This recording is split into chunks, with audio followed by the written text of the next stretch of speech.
January 7th, 2024, the long-awaited production by Hask, A Time for Music 37, took place at MJ Pack in New Jersey, featuring a stellar cast of performers, an unbelievable show, 4 hours long. I don't remember ever a Hask show being that long. They definitely pulled out all the stops for this production, combining a lot of different performances into one show. They had everything themed around the unity idea. They had some interesting song choices that had to do with that theme as well. They had a hologram of Shlomo Carlebach. They also produced a unique musical theater production towards the end of the show that showcased different scenes from the Holocaust combined with scenes from October 7th that really tied the entire night together. They had songs in between the scenes that contributed to this powerful moment, such as songs about resilience and songs about emuna and bitachon and geula. It was a really, really incredible display of masterful musical theater on the Hask stage. New performers, familiar performers, duets, mashups, medleys, they had it all. It was an incredible night, and we're going to share all the highlights from the show right here on the podcast. My name is Meir Rosner, and this is The Jewish Beat. Let's get right into it. The show started off with Miles Berger coming out at around 7:08. The show was called for 7. People were still coming in. 2,700 people can fit in NJ Pack, so it took a lot of while for everybody to get seated and for them to start the show. But then Miles Berger opened up with a nice speech about Hask and about the current situation in Eretz Yisrael, and they actually had a moment of silence where everybody stood up and was silent for a few moments as a remembrance to the martyrs on October 7th. Miles then brought out Nachum Siegel to do his trademark introduction for the fantastic show that was about to come. Take a listen. Bring you a performance unlike any other. Welcome to A Time for Music 37, which we will call tonight A Time for Unity. Then it was time for my favorite part of any show, but specifically Hask, and that's the Overture. But before Mendy Hershkowitz and his crew took to the stage and performed the Overture, they had this fellow on stage, which they had last year as well, perform a digital dance, sort of, which you'll see in a moment, with interacting with animations on a huge screen that cover the entire back of the stage. Take a look.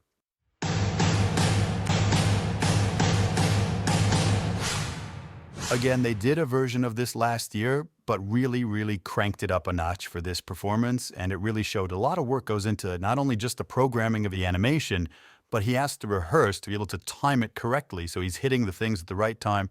Really incredible. Props to the guy who does it. Once that was done, Mendy Hershkowitz and his incredible orchestra kicked off the Overture, and my gosh, did a fantastic job. They actually had a marching band come in and march through the aisles during the Overture, supposedly playing along, but I believe it was mostly track because it would have been a nightmare to mic them due to an issue called feedback, which we'll talk about a little bit later when there were some performers in the show with live mics who took a nice little walk through the audience during their song, or sometimes a jog. Again, we'll get to that later. In the meantime, here's a little taste of the Overture.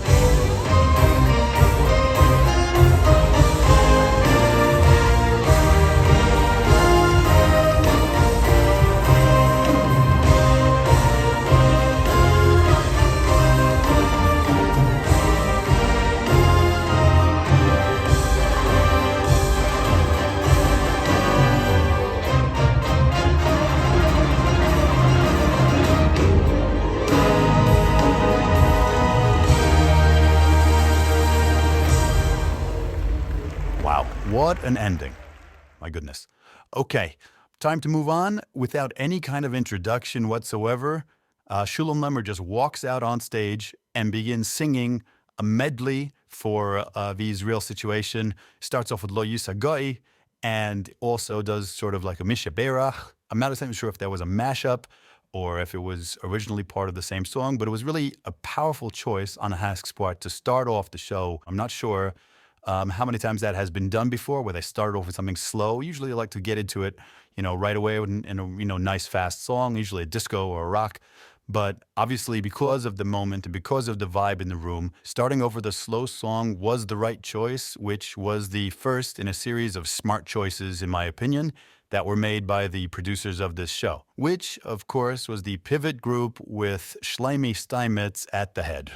Then the band kicked into a really upbeat song from Sholem Lemmer's last album, which I think was the title track, called Kiddush Hashem. That song lit up the room and really got the show going. The band picked up, the lights picked up, everything just came to life during that song. What's interesting is the low part is Yiddish, and I think this is an idea that they should do for next year, to try to have maybe the translation on the screen behind them instead of just the words, because it was moving too fast for me to understand what the song was. So maybe that's a good idea. Keep that in mind for next year.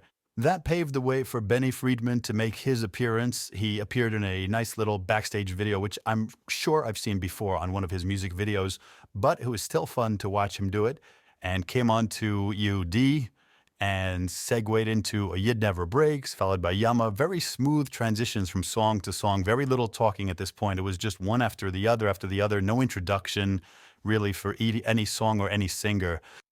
They also used a very cool lighting effect at this point for the first time during the show, which they brought it out at different spots, which was a very intricate laser lighting system, which covered the entire room in these rays of light. This was something I had never seen at a Hask concert. I think they brought it specifically for tonight and, again, pushed the lighting one level higher for this year's show. After that, he went into his new song, which he just released a couple weeks ago, called Lo Lefarhed. I guess that song was very fitting to what the mood of the night was. Then there was this cute thing on the screen where he was supposedly texting someone. Obviously it was set up, but he was texting Ari Hill to supposedly join him on stage for the next duet. And they went through a back and forth with texting. It was a little bit funny. It wasn't exactly groundbreaking, but it was still cute to see Benny Friedman try to explain to the audience what was going on while he was waiting for the response from Ari. But then Ari Hill joined him for a song called Refuah Shalema, and after that, they both exited the stage to pave the way for the next act, which was probably the most distracting act of the night. And when I say distracting, I mean that nobody who was watching this song was listening to the song. So Nachum Siegel comes out and very excitedly announces the next act. AI hologram of Shlomo Kalbach, which sort of rose out of nowhere in the center of the stage. He was accompanied by someone named Shalom Bernholtz. I'm pretty sure he's from Israel, and definitely was his first time on a Hask stage, definitely the first time I've seen him before. So he performed a song of his own, meaning a Shalom Bernholtz song, with the AI version of Shlomo Kalbach singing along and whistling and playing guitar. Nobody was listening, everybody was just talking during the song because everybody's like, what in the world just happened? But what was interesting is obviously this was a very early version of AI that they tried to make with Shlomo Kalbach. It kind of looked like him. I'll let you decide that for yourself. The animation was cool, but it was a little bit, beta version, if you will. But what was actually very interesting, which was someone was actually thinking when they made this animation, at some point in the song, they changed the key.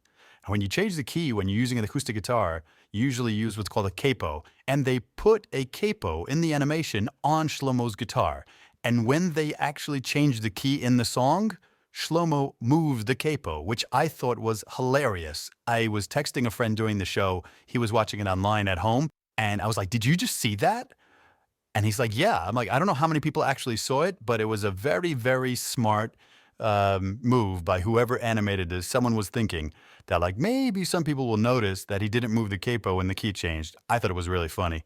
That followed with the new talent from Hask. I think it was the second person that it was the Hask debut. Ari Hill was the first. Actually, no, it was the third one that evening. Shalom Bernholtz was the second. And now here was yet another new performer. This guy's name was Shmuel. That's it, just Shmuel. I don't know what his last name is. It's one of those people like Akiva, or just go by their first name only. And they actually used the same exact animation on the screen as they used for Akiva last year. It was a huge plane coming in because he's from Israel. And he was a very interesting character, casually dressed, untucked shirt, sneakers, just waltzed out on stage, very cool, very chilled, and sang this really funky Israeli song with a lot of Hebrew words, rapid-fire lyrics. He was bouncing around that stage like there was no tomorrow. He was really, really energetic and really seemed to be very comfortable on the stage, considering it was his first time in a Hask performance in front of 3,000 people. He looked very, very comfortable up there. And kudos to him. He did a great job. Somewhere during his medley of songs, Morty Shapiro joined in, who then performed Einod Bilvado and Achas. And then they had a really cool mashup of Ivri Anochi and Ani Yehudi with Benny Friedman doing a duet, which I thought was very, very cool, the way they mixed those two songs together. Besides that, two of them together on stage are really, really fun to watch. They play off each other, they give each other energy, and it was just really cool to see the both of them together. Following that was actually one of my favorite Mordechai Shapiro songs, and that's Biyahad, which is a song about special children, obviously very apropos for the evening.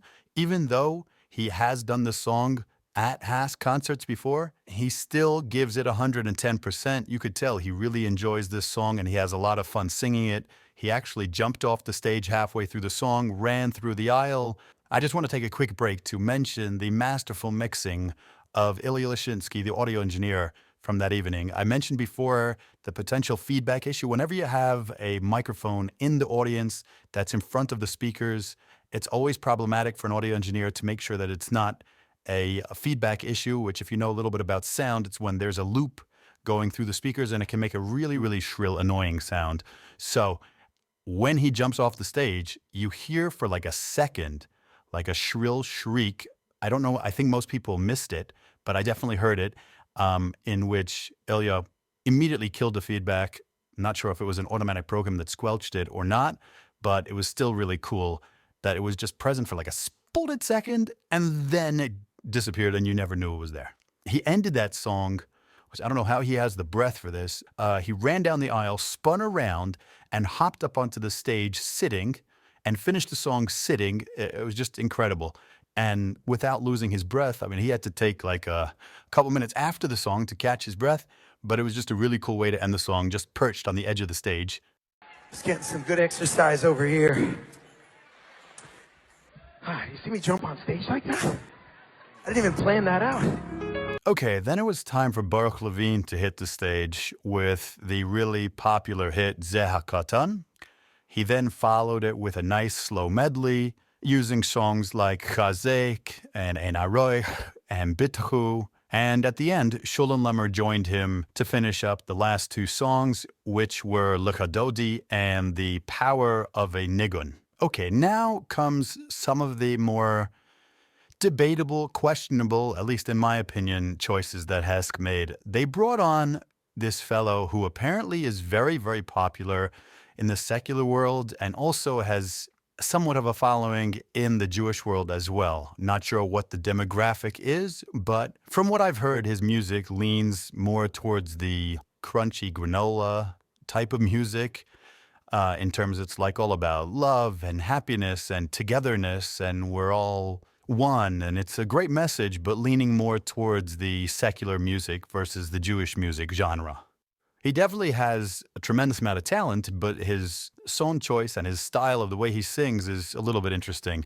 His name is Alex Clare, and like I said, I think he has a huge following in the secular world and pretty sizable following in the Jewish world as well.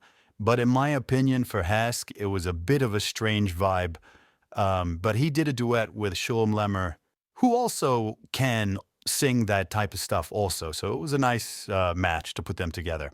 Anyway, interspersed with the songs, there was different speeches from different people from Hask, most notably Judah Michel, who I believe is the head counselor of Camp Hask.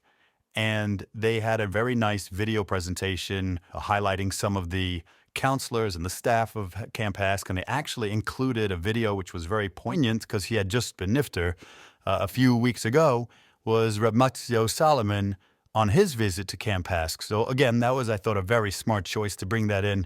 It was a really powerful moment to show on video. What was very interesting is they had like sort of an appeal.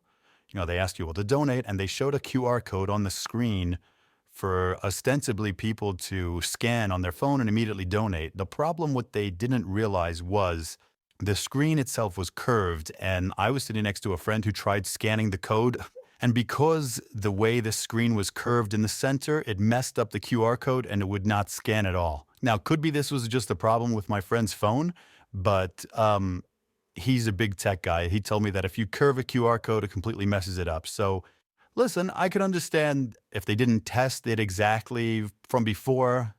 I think if people want to donate to Hask, they know how to do it. That's besides the point that throughout the show, they kept announcing, oh, this person donated $250,000 and this guy donated $500,000. So I think people, if they want to donate, they don't need a QR code. That's just my feeling. Anyway, that was the time to bring on Avraham Fried. Now, this was actually very well done. This was another one of those visual DJ acts where he went on stage, as you can see, and made sort of a spoof of different apps, popular apps on an iPhone, and then opened up the music app and went through a few different genres of music until they got to Avram Fried, cycled through a bunch of his songs, and then the final one was his Goodbye Gullus album, and then the band started up, and Avram Fried came on, which was a really, really great entrance. I really enjoyed it.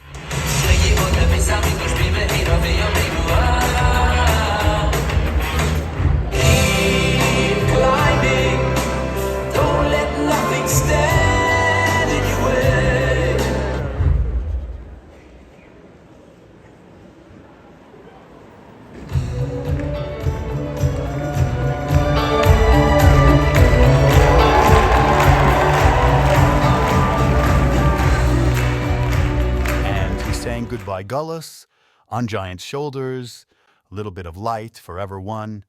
And then he sang a new song, which was called Karev Mamish, which I confused it with the Shmuley Unger version, but apparently it's a different song that's also called the Karev Mamish from Avram Fried. Okay, now here was another time where I felt they kind of missed the boat on what they could have done versus what they did. Now, I knew going into the show, there were definitely two things that were going to happen. They were going to do a tribute to Dedi and to Shia Mendlowitz. Now, we'll talk about the Dedi tribute in a minute because that's coming up, and that did not disappoint whatsoever. The Shia Mendlowitz tribute, however, was a bit underwhelming.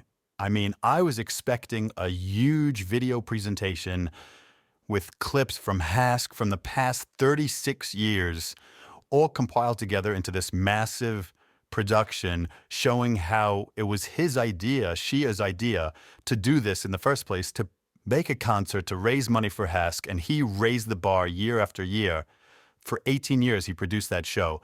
And I thought they would have went to town to show exactly his involvement and his inspiration and his vision for the entire Hask performance. I was getting psyched for a really cool video, but they did not do any of that. We got one song sang very nicely and very emotionally by Avram Fried with a picture of Shia on the screen. And that was it. No video, no major tribute. It was a little bit odd that they didn't take that opportunity when the whole show, that whole night and the whole 36 years prior was really just because of him. And obviously the show has evolved from 36 years ago, but he was the catalyst. So to not honor his memory with an appropriate tribute, I think was a mistake. Not sure what the thought process was. All right, moving on. Avram Fried's next medley was a really fast medley. He then did basically the entire medley in the audience, dancing with a lot of different people, and it was really sweet to see him interact and be able to hold it together and sing and dance at the same time. To get back on stage, they sort of made like a human step where he was able to step on top of someone's hands and shoulders to get back on stage. Followed that with a duet with Ari Hill, who I think was the original collaborator on the song Abba, so it was appropriate for them to do it together. So they did Abba, and followed by another song called Yipo, which I'm not sure where that was from. And finally came to my favorite moment of the night, besides the play. I think it was like a tie for either the play or this moment, and that was the Dedi tribute video. It's available online to see it, so I'm going to show it again here. You got to see this. It's amazing. Take a look.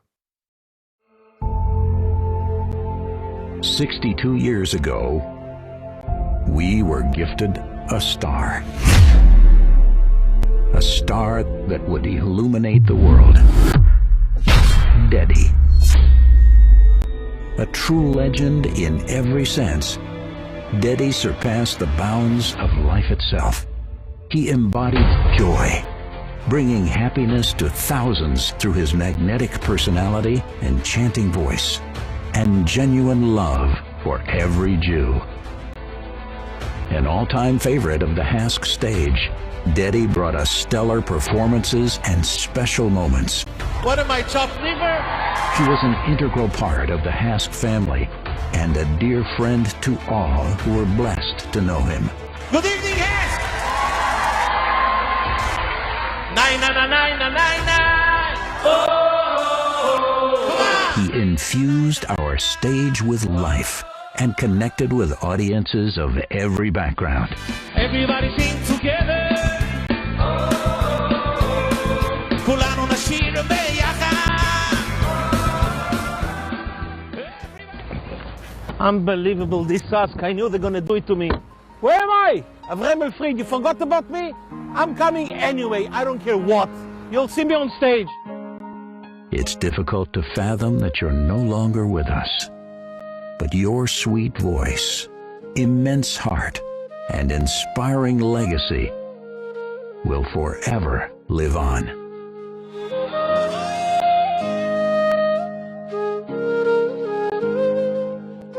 We will see you again, dear friend. But until then, thank you for all the memories. Now that is how you do a tribute. And then they didn't even stop there. They brought on his son, who is doing tremendous things in Israel now, tremendous organizations with helping soldiers and helping the war effort, tremendous, tremendous things he's doing. And he came on to give a speech with no notes about his father and his inspiration, and it was not a dry eye in the room. And then they followed it up with the best medley of Dedi songs I've ever heard in my entire life. They had Chevron, Zoiche, Kulanu, all of his hits, one after another, Lecha Etain, and they were joined by Benny Friedman and Shalom Lemmer and Mordechai Shapiro. Both of Dedi's sons, Shai, and the other one, I'm not sure what his name was, came out to sing together, and it was just really, really powerhouse of a medley and really emotional at the same time. The climax of that medley was the song Sim Shalom, which Dedi would do at almost every Hask concert. He would do this thing and he would call out to the crowd and sing that one line. Take a listen.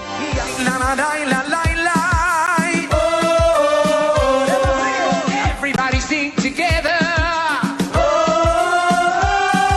And the entire crowd, this one, Hask 37, the whole NJ pack repeats it back. But that's not even the craziest part. They timed that video during that song. The band was playing, none of the singers was singing, and Dedi on the video, on the screen, was singing his part along. And everybody was just watching. There was jaw-dropping. The timing to pull that off and the feeling of seeing him up there singing his song, from beyond the stage was just over the top and really, really special. And once again, one of my favorite moments from the night. Now, I honestly thought they were going to end it there and, have the finale or whatever, because it was already 3 hours into the show. But no, they were not even done, not even close to done yet. That was the time that they brought out the concept that they were going to be doing this musical production with acting and scenes mixed in together with songs, and I was pumped.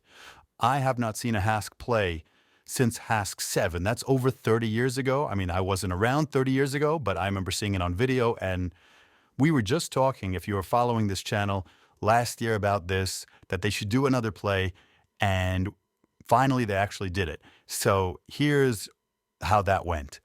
They brought out A.B. Rottenberg to start off Little Tree to introduce the concept. It was called A Tale of Resilience Throughout the Ages. And they had a couple of actors on stage acting out a scene about this guy who lost his wife or his fiancée, his Kala, in the Holocaust. And he was ready to give up. I mean, it was the middle of the war at the time. And his friend comes along and gives him motivation and inspiration to keep going. And then they cut to the next song, which was Habeit. And then Rahmana, which was, again, gorgeous stuff that they've done before in Hask. I think Habeit for sure. I'm not sure about the other one. Then it went to the second scene, which was in the forest. Again, similar type of scene. A lot of the scenes were a similar type of message they were trying to get across. How, we always have our emunah, we always have our faith in Hashem. And they made a big deal about that he had his tefillin, and that at least he had his tefillin, and so on and so forth. And they were hiding from the Germans. I'm not going to go through the whole plot, but the point is they were on stage in the forest, and this was actually really, I mean, I don't know if this was intentional, but I think it took people out of the moment a little bit. There was this randomly doing this really, tense scene, a little cat just like galloping across the screen. I don't know if it was I mean, I hope it was intentional. It's not the type of thing that happens by accident, but it was just a little bit off-putting. And then they brought out like the partisans who were supposedly supposed to save them from the Germans, and they rolled a legit tank on stage. I mean, obviously it wasn't real, but it looked so good. It was, I think, made out of cardboard, and the inner was wood, and there was people inside that climbed out. They were obviously wheeling it out, but it was really, really well done and well executed. They then had Ari Hill sing Tata together with AB and La Kolzman Va'es. And then they rolled into the third scene, which was in front of a train, ostensibly on the way to a concentration camp. And he's standing there with the Nazis, and he's standing there, and they drag him onto the train, and he drops his tefillin. And before the Nazis take him away, the music starts for the opening introduction to Don't Hide From Me. Now, I was thinking, sitting in the audience, because each song had a different duet with A.B. Rottenberg, I'm thinking, okay, Don't Hide From Me, Avram Fried is going to come out and sing Don't Hide From Me. He's done it before. It wasn't a surprise, but he never came. This actor, this unbelievable actor, who I found out later his name is Leiby Weider. He's apparently a very big actor with the Laser Newhouse Productions, who works together with Shlomi Steinmetz, so it was a little bit of a connection there, but a really, really talented guy. And he proceeds to do the most epic version of Don't Hide From Me I've ever heard in my entire life. Take a listen. You would take my hand, understand. Life is not complete without you. Don't hide from me. I need to see you more than ever now.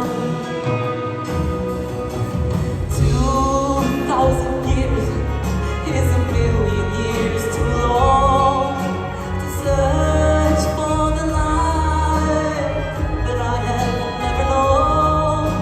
Show me your face, I need your embrace. Won't you please come out of your hiding place? The voice of an angel, I tell you, I was like to my friend, I said, who is this guy? Where did he come from? Like, I never heard of him before. They did not introduce him, not even at the end. I could not figure out who this guy was. But if you ask any guy who watches the Interin plays, they know exactly who this guy is. And he did this last note at the end of the song that just, my jaw hit the floor. I was like, what? That is nuts. Take a listen. It's too good. Too good. Unbelievable talent. Hide from me.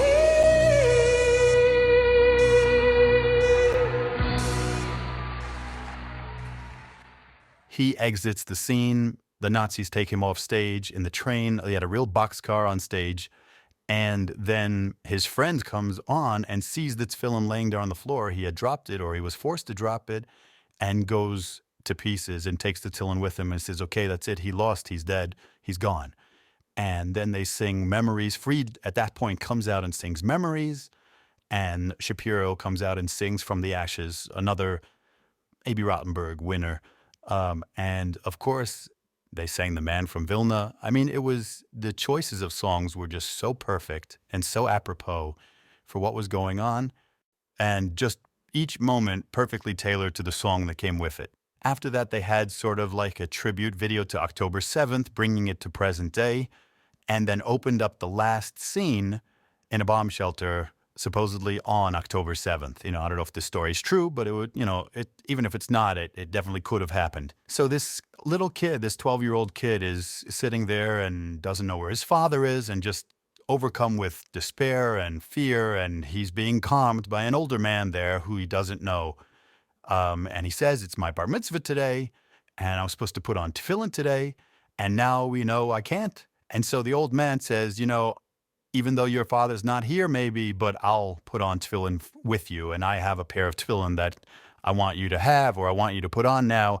and he pulls out the pair of tefillin that belonged to the original main character, Zalman, from the beginning of the story that had got taken away by the Nazis. And he's about to give him the tefillin, and he says, what's your name? And the kid says, Zalman, who is the same. And he says, I know a Zalman too. Is the same person who owned these tefillin. And they, wouldn't you know it, it was the child's grandfather who actually survived the war and had a family and had this grandson who is now bar mitzvah on this day, putting on the tefillin that his grandfather lost in the war some 70, 80 years ago. And I mean, it was a really great way to end it. And then they closed out the final scene with Little Tree. And they don't do standing ovations in Hask, but if they did, this would be one of the reasons that they should do it. This was a fantastic production, A to Z.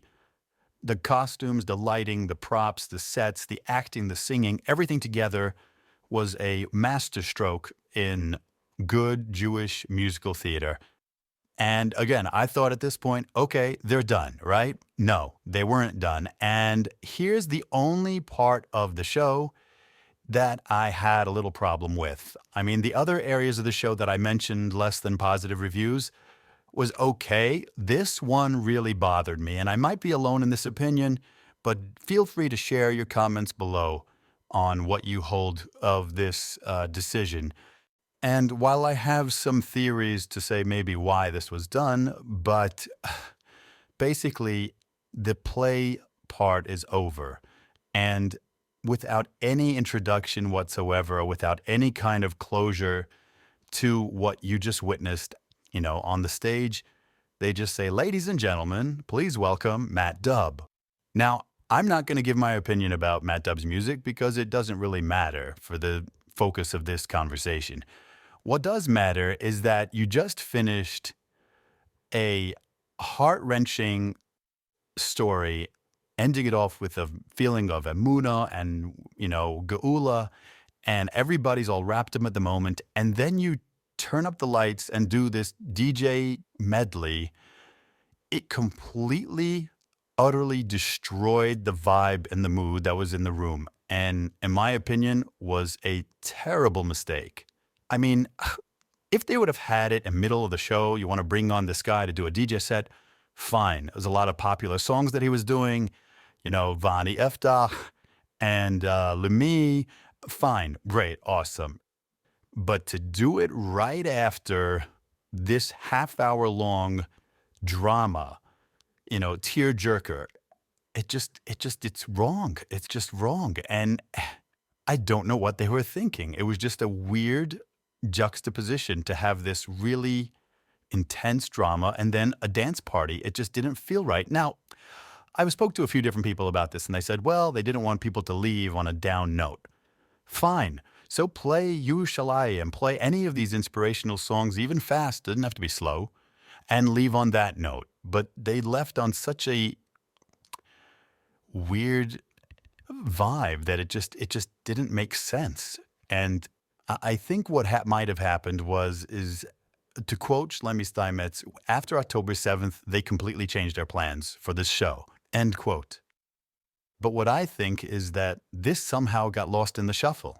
And this was left in there. And if you're going to say, oh, okay, the kids like it, yeah, but again this year, the people who are buying HASC concert tickets and are not teenagers, they're teenagers' parents who are in their probably 40s or 50s.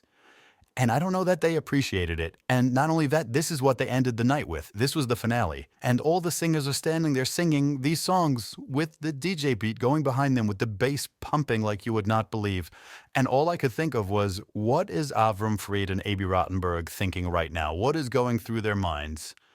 Like, they've been there since the beginning, HASC 1. And this is where we've come to. I mean, this is not how you're supposed to end the HASC show.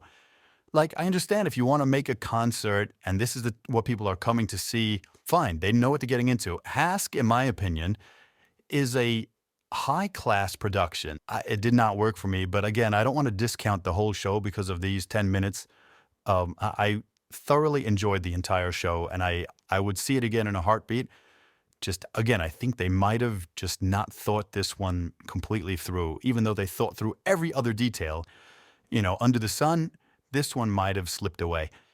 And I just want to reiterate, I'm not saying anything against Matt Dubb or his music. He's a really talented guy, made a lot of popular songs. That aside, my opinion still stands. And my message to anybody who's listening, including any of the really talented and hardworking individuals that worked on this show, they did an unbelievable job on the show. I just felt a certain way, and I'm wondering, based on the feedback that we'll get from this video, how many other people felt the same. I would definitely give this show a 9.9 out of 10. In terms of the venue, the lighting, the music, the performers, the acts, the song choices, the arrangements, everything was over the top, and I'm really, really happy that I was there to witness it in person. Thank you so much for listening, and please subscribe to The Jewish Pete.